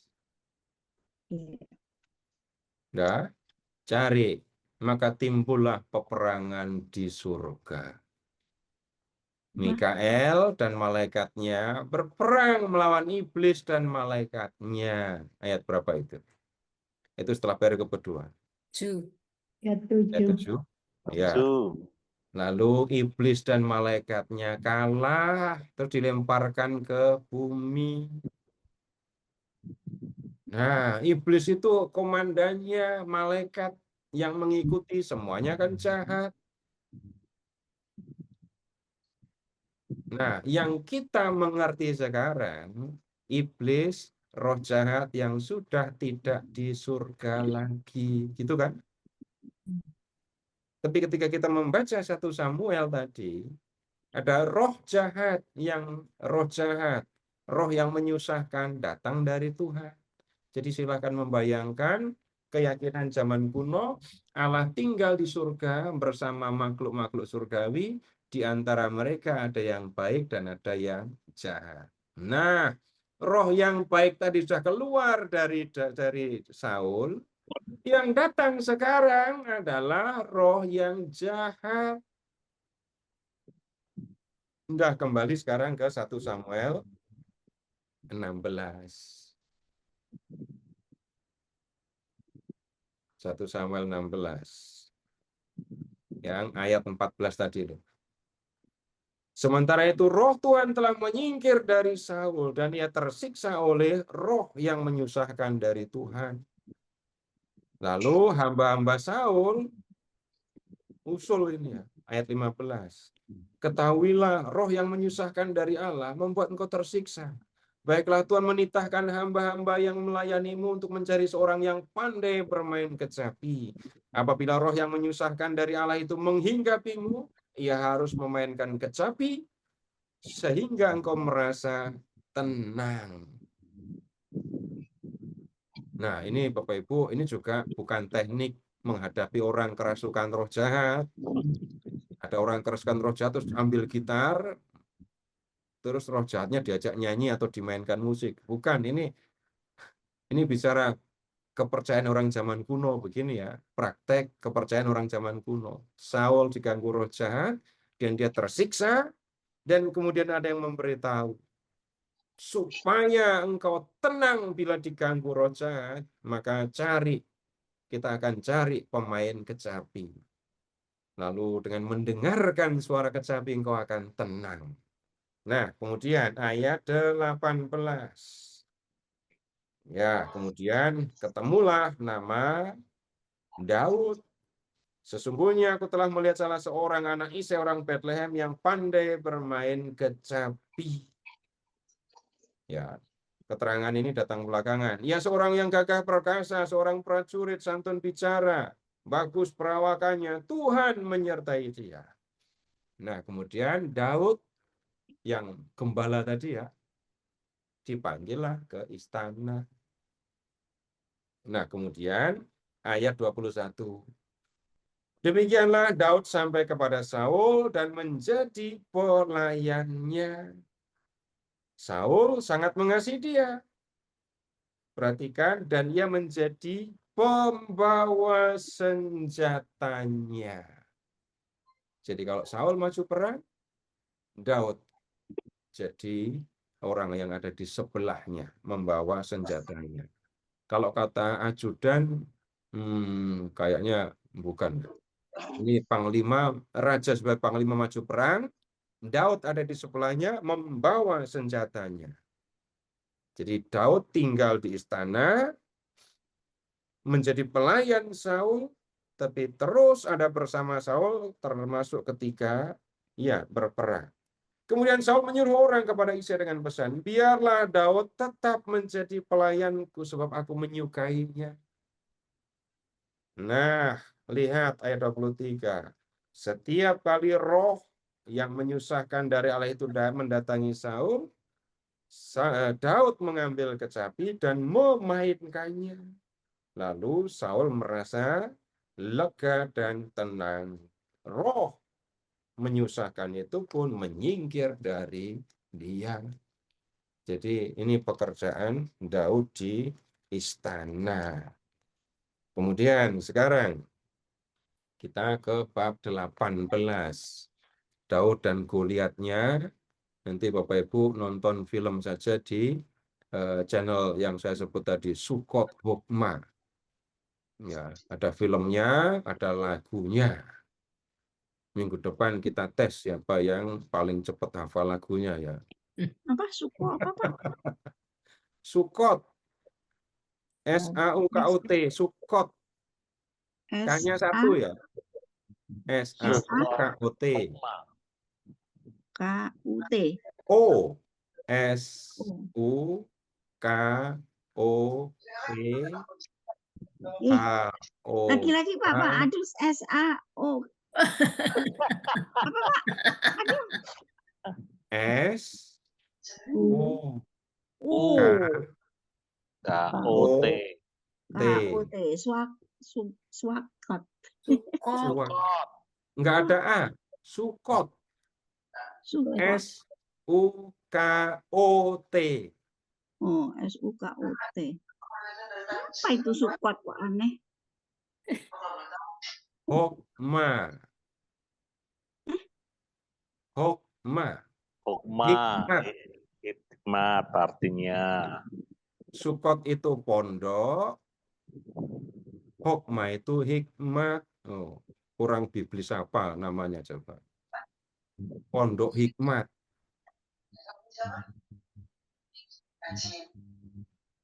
Atau diganti. Ya harus aneh namanya. Kalau namanya sama-sama dengan yang lain, Ibu nyarinya nanti milihnya susah. Milihnya Oma Leni Suket. Tahu deh suket. Bener-bener Pak Andi. Tapi nggak pernah dengar aku sukot. Ya kalau karena ini memang channel yang dibuat khusus ini dan supaya kalau browsing, searching langsung ketemu. Kalau pakai nama-nama yang sudah sering dipakai, nanti bingung lagi. Hokmah ya Pak ya. Maksudnya. Ya. Iya, silahkan sekarang ke bab 18.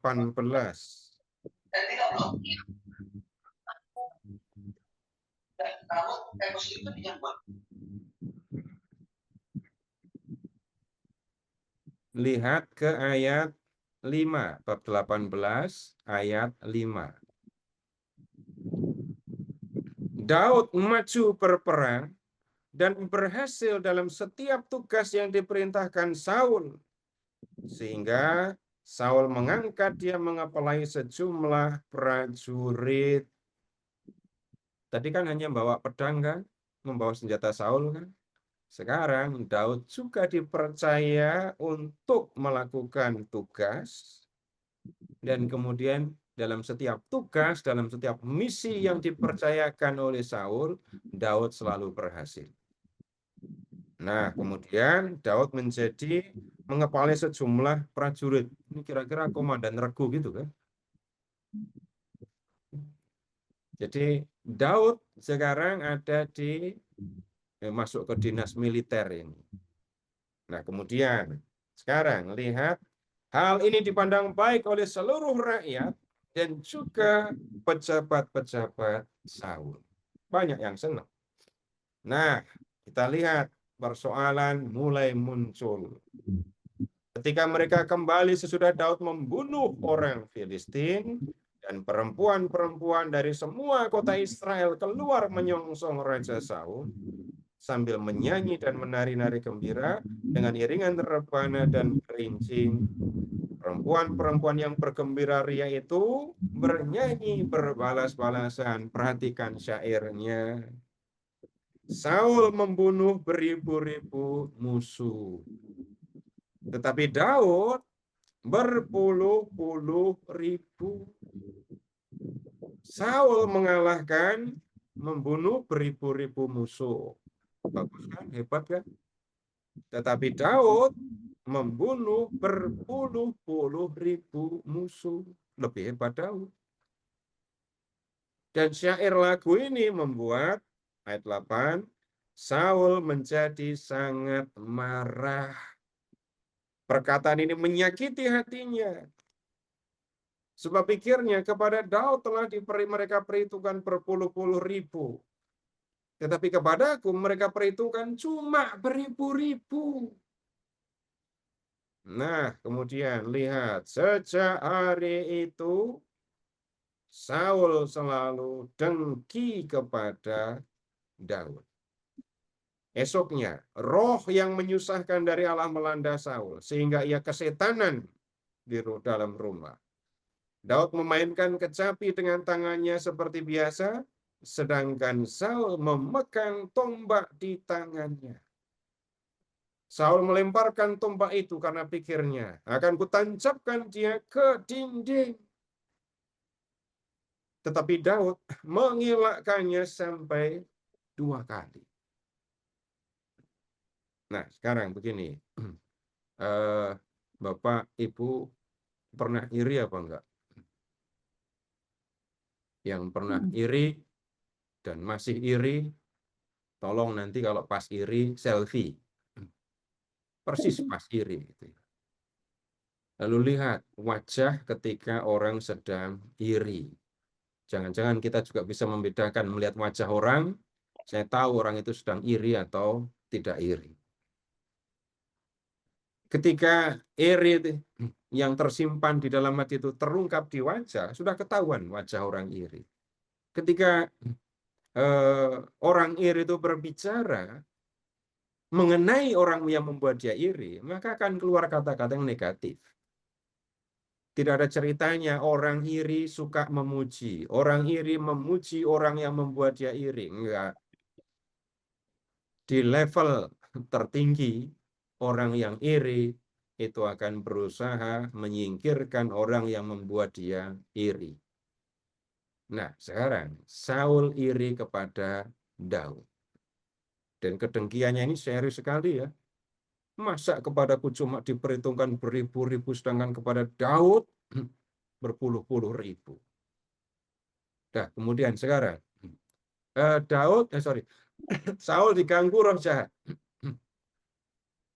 Kemudian Daud main kecapi. Nah, mau seluas apa, tapi mereka berdua ada di dalam satu ruangan kan ya. Dan kalau tujuan Daud memainkan kecapi itu supaya didengar oleh Saul, tentu saja jaraknya akan relatif dekat.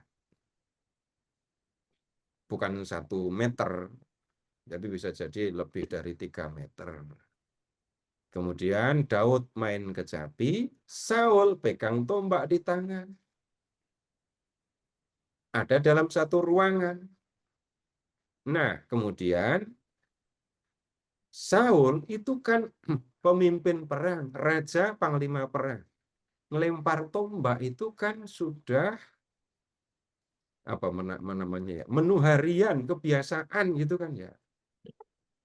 Kalau pakai hitungan wajar, Daud ada dalam satu ruangan bersama dengan dia, Daud sedang main kecapi.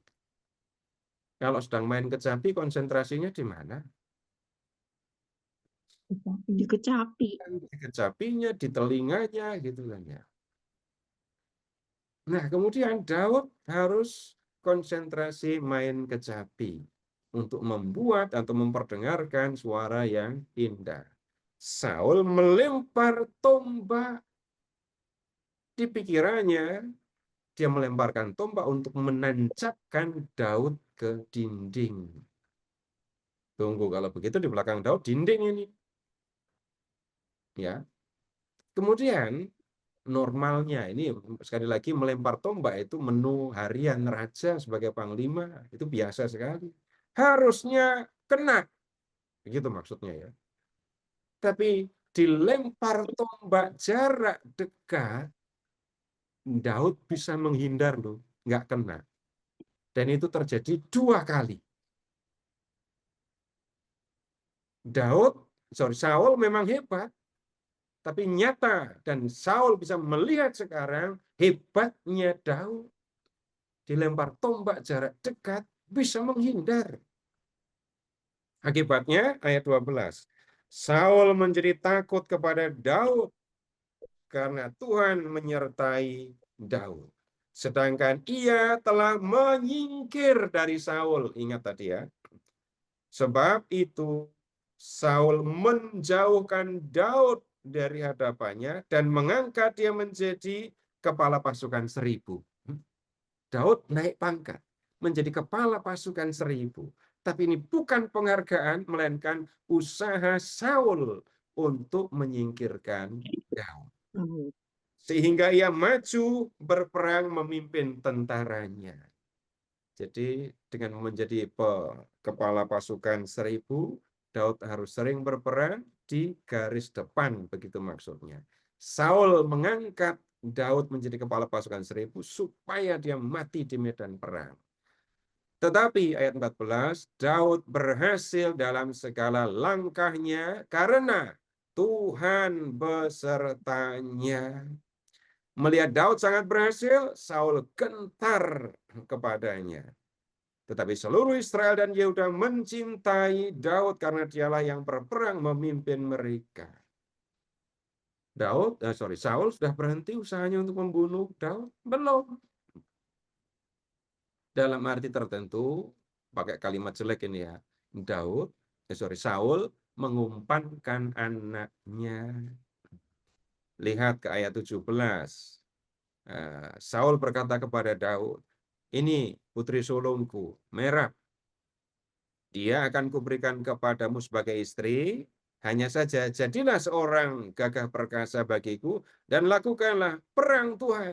Pikir Saul, jangan tanganku melawan dia, tetapi biarlah tangan orang Filistin melawan dia.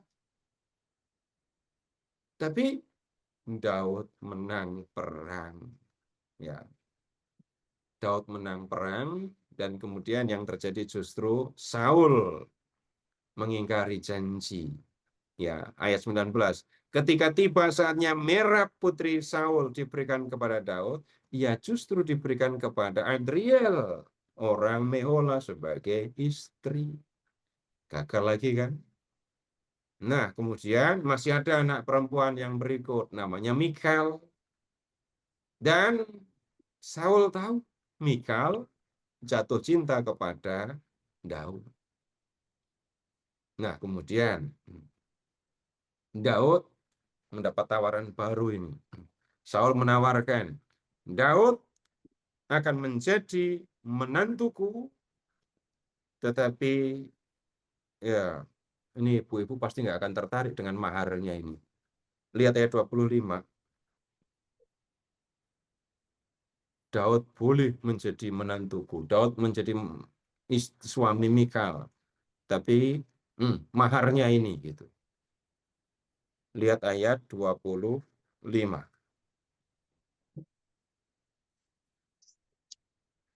Ketemu apa? Bab 18 ayat 25. Ya. Ketemu, Pak. Apa maharnya? Mahar itu apa sih, Pak? Kulit katan. 100 kulit katan orang Filistin. Mahar.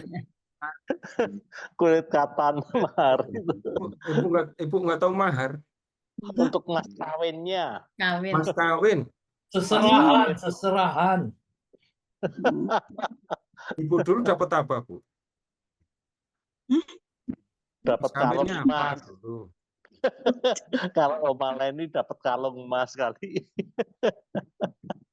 Makanya saya bilang, ibu-ibu nggak akan tertarik dengan mahar ini. Itu artinya Daud harus mengalahkan orang Filistin, minimal 100 ya, 100, terus menyunat mereka. Hasil sunatnya diserahkan kepada Mikal. Nah, kemudian nggak cuma dapat 100 itu, lihat ya 27. Yang diminta 100 kan? Daud bawa berapa? Ayat 27. 200. Ini artinya itu, Daud harus berperang melawan orang Filistin. Lalu mengalahkan mereka, membunuh mereka, lalu menyunat mereka. Itu maksudnya. Tapi itu semua dilakukan sebenarnya dengan maksud supaya Daud dibunuh oleh orang Filistin dalam perang. Kan Saul melempar tombak ke arah Daud sampai 2 kali bisa dihindarkan kan ya. Saul nggak berhenti. 2 kali lagi. Belum selesai lagi ini, belum selesai. Tapi ini yang paling berat kan ya. Suruh berperang, terus yang kemudian disuruh nyunat 100 orang Filistin. Sekarang Bapak Ibu bisa melihat Daud itu mendapat ide mengirim Uriah ke barisan depan dalam pertempuran. Ide dari mana itu? Karena dia sendiri, Daud sendiri mengalami. Dari Saul. Daud sendiri mengalami, Iya, iya, iya. diperlakukan begitu kan. Sampai 2 kali lagi. Apa yang dialami kemudian kok diterapkan kepada Uriah. Waktu dari Seba. Ya. Nah, kemudian karena berhasil membawa mahar itu, ayat 27, Saul memberi kepadanya Mikal, putrinya sebagai istri. Nah, kemudian lihat berikutnya, ayat 28. Menyadari bahwa Tuhan beserta Daud dan Mikal putrinya mencintai Daud, makin takutlah Saul kepada Daud. Saul seterusnya menjadi musuh Daud. Sekarang, ini belum selesai. Saul sudah menyerahkan Mikal. Sekarang Daud tinggal bersama dengan Mikal, istrinya. Kemudian sekarang silahkan ke ayat bab 19, pindah ke bab 19. Ayat 11. 19 ayat 11 ya. Saul mengirim orang-orang suruhan ke rumah Daud untuk mengintai dia dan membunuh dia pada waktu pagi. Mikal bantuin Daud. Tetapi Mikal istri Daud memberitahukan kepadanya, jika engkau tidak meloloskan diri malam ini, besok engkau akan dibunuh. Lalu Mikal menurunkan Daud dari jendela, Daud pergi melarikan diri, dan ia pun lolos. Nah, kemudian ayat 18, Saul melarikan diri, Daud melarikan diri dan lolos. Ia datang kepada Samuel di Rama dan memberitahukan kepadanya semua yang dilakukan Saul terhadap dirinya. Kemudian ia pergi bersama Samuel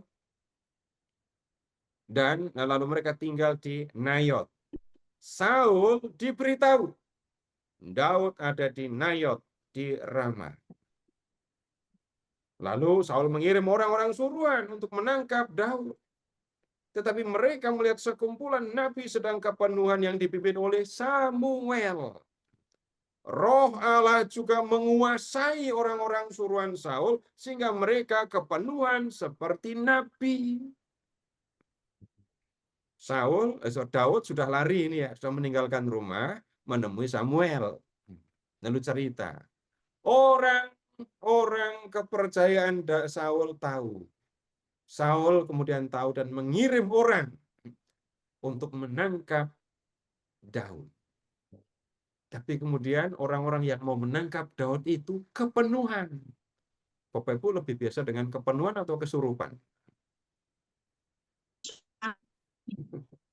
Orang-orang yang dikirim Saul untuk menangkap Daud kemasukan roh, dipenuhi oleh roh semuanya.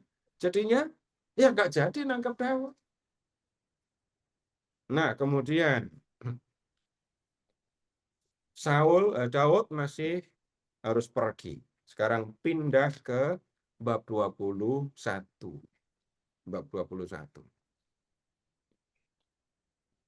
Ini perikop yang dikutip oleh Tuhan Yesus ketika ini murid-murid Yesus memetik gandum di hari Sabat. Bab 21. Daud datang ke Nob kepada Imam Ahimelek. Dengan gemetar Ahimelek menemui Daud dan berkata kepadanya, "Mengapa engkau seorang diri dan tidak seorang pun bersamamu?" Jawab Daud kepada Imam Ahimelek, "Raja memberi tugas kepadaku Ia berkata kepadaku, seorang pun tidak boleh mengetahui apa-apa tentang tugas yang kuberikan kepadamu dan yang kuperintahkan kepadamu. Sebab itu hamba-hambaku telah kusuruh pergi ke suatu tempat. Ini Daud ngomongnya gimana ini? Dia akan melarikan diri. Ketika sampai kepada Romo Ahimelek, dia mengatakan, aku sedang menjalankan tugas rahasia dari raja. Aku bawa pasukan, tapi pasukanku aku suruh diam di suatu tempat.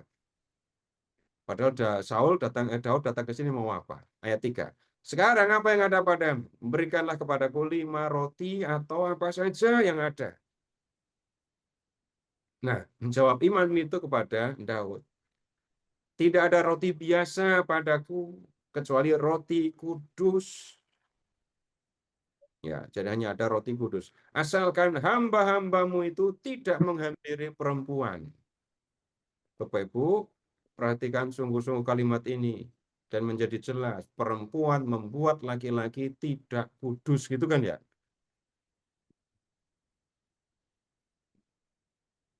Ayat berapa sih, Pak? Bab 21, ini saya tadi baca dari ayat 1 sampai ayat 4. Jadi Daud minta roti. Ahimelek berpikir Daud bersama anak buahnya kan. Ahimelek mengatakan nggak ada roti selain roti kudus. Kamu boleh makan roti kudus ini asalkan kamu dan anak buahmu tidak bergaul dengan perempuan. Begitu kalimatnya, jelas kan ya? Ini bukan saya membuat-buat, Bapak Ibu baca sendiri. Roti kudus itu adalah roti persembahan, roti sajian. Keterangannya ada di Imamat bab 24. Roti ini dibuat dari tepung yang paling baik.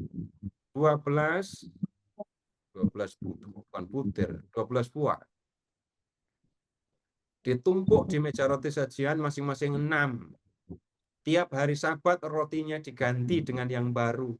Roti yang lama hanya boleh dimakan oleh imam. Ya. Dan Daud datang ke tempat suci di Nob dan imam hanya mengatakan ini yang kami punya. Harusnya Daud tidak boleh, tapi imam itu memberikan syarat. Kamu kudus, dalam arti kamu tidak berhubungan dengan perempuan. Nah, kalau itu syarat itu dipenuhi, kamu boleh makan. Nah, Daud ya jawab di ayat 5. Jawab Daud kepada imam itu, memang perempuan tidak boleh kami hampiri seperti biasanya apabila aku maju berperang. Tubuh hamba-hambaku tahir sekalipun dalam perjalanan biasa, apalagi pada hari ini tubuh mereka masing-masing tahir. Lalu imam itu memberikan kepadanya roti kudus, karena tidak ada roti di sana selain roti sajian. Roti itu telah diangkat dari hadapan Tuhan supaya pada hari roti itu diambil, ditaruh lagi roti yang baru. Jadi ini ada imam yang bertugas di Nob yang membantu Daud, memberi makan Daud. Nah, kemudian ayat 7, ini ada masalah di sini. Pada hari itu di sana ada salah seorang pegawai Saul yang ditugaskan di hadapan Tuhan, namanya Doeg, seorang Edom. Ingat ya, orang Edom, bukan orang Israel. Kepala gembala-gembala Saul. Nah, ini Daud sudah melarikan diri dan kemudian Daud lari lagi. Nanti begini, di bab 22, ketika Saul sudah mengejar Daud, para imam di Nob ya, yang membantu Daud dan seluruh keluarganya dibunuh oleh Saul. Ada yang lolos? Iya, cuma satu yang lolos. Dan keturunan imam yang lolos tadi itu membantu Daud. Namanya Abiatar. Nah, kalau di Injil malah Abiatar ini yang disebut, bukan Ahimelek. Jadi lihat, yang membantu Daud pun nanti akan dihabisi oleh Saul. Nah, sekarang kita lihat Daud masih melarikan diri ya. Sekarang bab 21 ayat 10. 21 ayat 10. Pada hari itu juga Daud melarikan diri dari hadapan Saul, lalu ia sampai ke Gat kepada Akis, raja kota itu. Nah, ingat, 5 kerajaan kota yang bersatu menjadi Filistin. Gaza, Gad, Asdod, Askelon, Ekron, Gaza, itu ya, itu 5 kerajaan kota. Nah, Daud masuk ke salah satunya, masuk ke kota Gad. Rajanya bernama Akis. Daud kan sudah berulang kali perang lawan orang Filistin. Dan Filistin itu kan musuh Israel. Nah, Daud malah sembunyi di antara orang Filistin. Hamba-hamba Akis berkata kepada tuannya, bukankah ini raja negeri itu? Bukankah tentang dia orang bernyanyi berbalas-balasan sambil menari-nari? Katanya, Saul mengalahkan beribu-ribu musuh, tetapi Daud berpuluh-puluh ribu. Kata-kata itu merisaukan hati Daud, dan dia menjadi takut sekali kepada Akis, raja Gat. Identitasnya ketahuan. Daud ada di kota, di wilayah musuh, dan identitasnya ketahuan. Dan Bapak-Ibu akan bisa lihat, Daud nggak cuma pintar perang. Sebab itu ia mengubah perilakunya di depan mata mereka dan berpura-pura gila di hadapan mereka.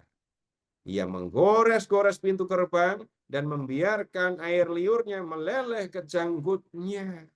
Lihat ya, Daud berewokan ini Mas ya. Kata Akis kepada hamba-hambanya, tidakkah kamu lihat bahwa orang itu gila? Mengapa kamu bawa dia kepadaku? Perhatikan ini. Apakah aku kekurangan orang gila? Sehingga kamu membawa orang ini untuk memperlihatkan kegilaannya kepadaku? Patutkah orang ini masuk ke rumahku? Bapak Ibu dengan jelas bisa melihat urusan intelijen Daud jagoan. Karena dia bisa menyamar menjadi orang gila dan enggak ada yang menyangka bahwa dia ini benar Daud. Perhatikan, rajanya saja percaya bahwa yang dilihatnya itu orang gila, bukan Daud. Berarti kan penyamarannya berhasil kan? Enggak, jadi orang prajurit enggak cukup pintar berperang, strategi dan seterusnya, tapi juga pintar dalam penyamaran. Nah, sekarang begini. Ini Daud melarikan diri dari Saul. Sampai di sini malam hari ini, lalu kita akan lihat beberapa hal yang kita bisa pelajari. Begini, Bapak Ibu, ingat Saul yang sudah dipenuhi oleh roh Tuhan tadi ya. Bagaimana mungkin orang yang sudah dipenuhi oleh roh Tuhan itu bisa melanggar perintah Tuhan dan tidak setia kepada Tuhan?